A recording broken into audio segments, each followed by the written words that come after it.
All right, hey traders, this is SM Trader. Today is August 20.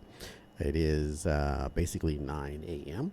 I want to go over some of the trades that I executed yesterday and this morning. This is the MYM, and I just want to give you guys, it's been a while since I actually posted anything, but I want to share my thought process. So this is a simulated trade. And as you guys know, I've stated before that I practice in simulation mode at a percentage of 80-20, 80 being practice, 20 being the real thing. And because of that, I have a very, very high win-loss ratio. My wins is far exceeds my losses because of that.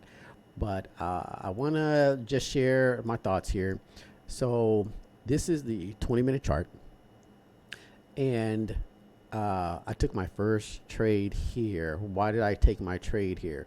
So what we're seeing, this line here, this is this is yesterday, the open from yesterday, the session open, and the green lines and the red lines, this represents the ATR. This is the ATR range, and basically I plot that on both sides of price. Now this range is expansive, or adaptive. It will change. It will contract and expand as the volatility changes, and and as price changes. So so the distance that you see at this point at 9 a.m. It was not the same at 1 a.m. So it changes as price changes.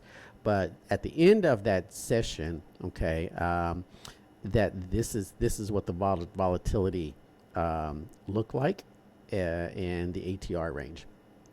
So now typically, a lot of courses, right, and a lot of YouTubers, there's a lot of strategies out there based on candlesticks. I throw that out the window. Candlesticks are not necessary. They cause confusion. You should not trade them. All the patterns for candlesticks, you can build a strategy around them, but really the market tends to move more on particular or react from particular levels. Believe me, there are no banks out there and institutions and hedge funds that are taking huge big moves based off of candlesticks. They're all looking at levels.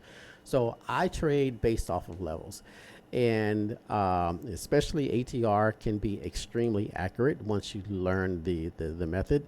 But so I took this trade right here because when we so there are other levels in between these levels, and they are mid levels. So we're going to mark this mid level halfway between here and here. Okay, that's about halfway. So price will attack particular levels, and then in between here there's another mid level right there. Okay, so when price comes down to here, I'm looking to see if this level is going to hold or not. If it doesn't hold, price will attack this level. If it doesn't hold, it's going to attack the next level. And if it doesn't hold, it's going to attack this level right here. I can also tell from my big squeeze momentum indicator, what price is going to do. So I can see that it's starting to lose steam right here. So I'm looking at this level. I'm like, okay, if we don't hard close under this level, price is going to most likely reverse. So I took my position here, okay, and so took the position here with 5 contracts, rolled it all the way up, took profit, took 5, closed out that 5, but then added another 5 to the downside because we opened up in another session, right? So this session is going to really serve as resistance, and price needs to break over this.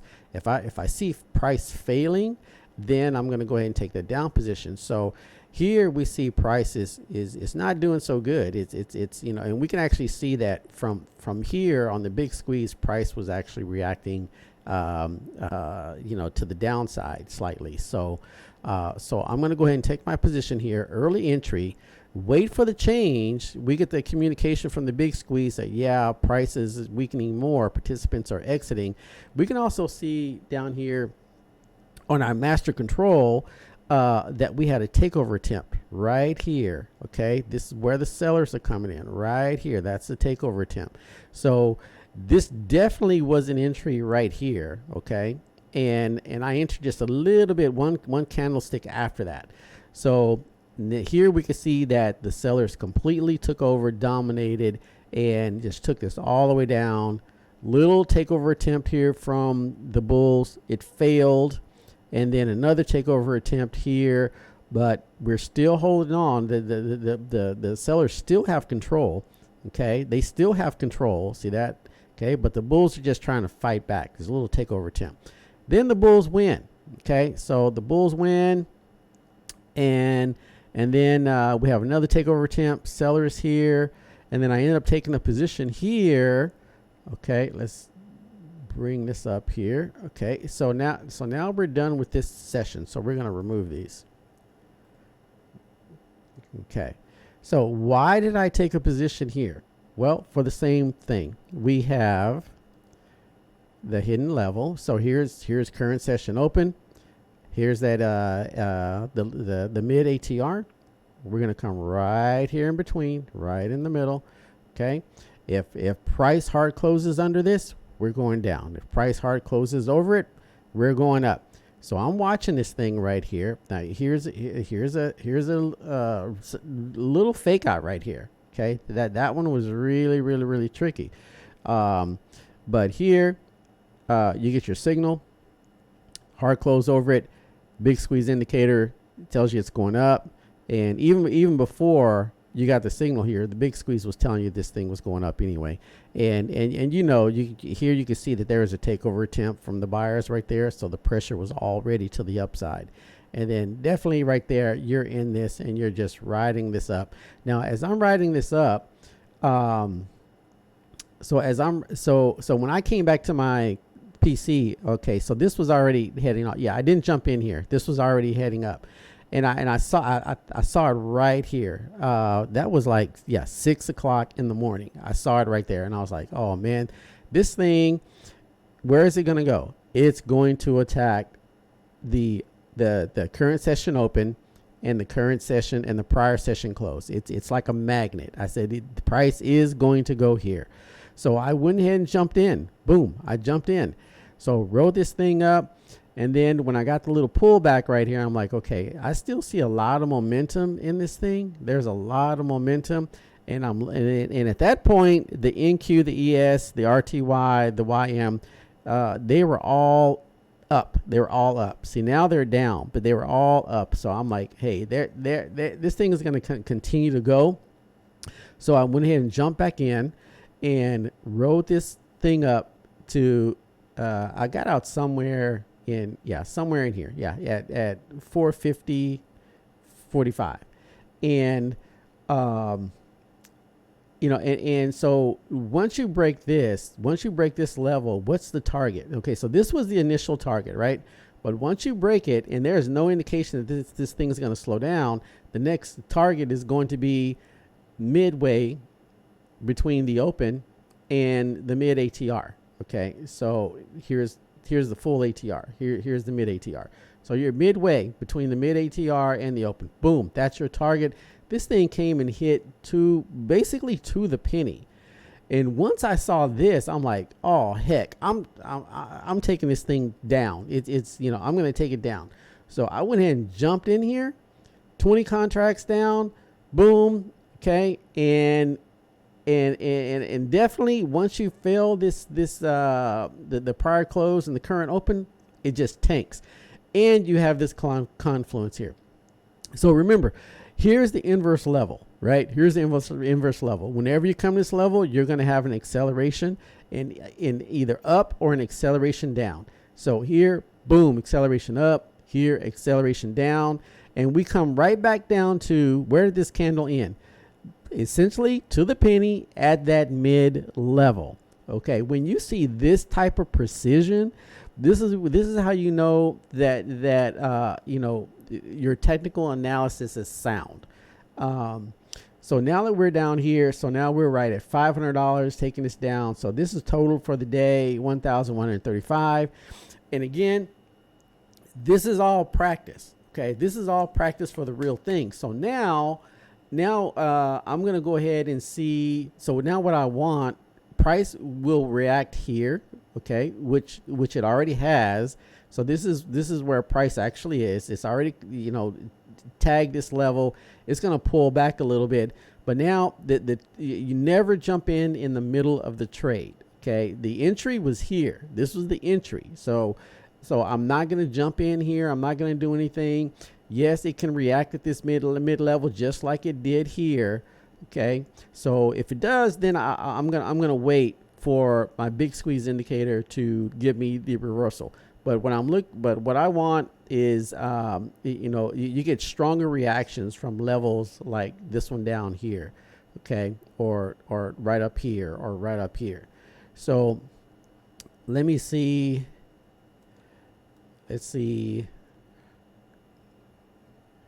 Yeah, there right now there is no indication to jump out, but this level right here is trying to hold it. So we need to hard close under this level. So I may want to actually I'm going to go ahead and take off. Let's take off 5. Okay, so we'll go ahead and take profit there. Because it could just pull back and come right back to attack this 34. Okay, so we got that. Actually, I'm going to go ahead and take off. Let me just take off 3 more. So now I'm going to leave 2 as a runner. And if this reverses, then I'll go ahead and add on more. All right, so there we go. All right, so yeah, let's just take a look at, let's see where we are on this here. Yeah, looking good there. So just heading to the downside. And again, this particular tool is extremely accurate as well. Beautiful entry here, and just constantly just stay in there. Here it's telling you have some weakening, and you could have went ahead and initiated a down position here, and then boom, thing just tanks right there. It's absolutely wonderful. All right, so I am out, and let's see, we could take a look at another one. Yeah, we could take a look at this one here. Actually, yeah, let's take a look at this one. So beautiful entry right there. Boom, boom, boom. Stay in. Weakening. Boom. Take this thing down. And just gorgeous entries and exits. So this is why. So I coded all this myself. So very, very accurate. And so what I did was, so the way I trade is I have a very confined system where price has to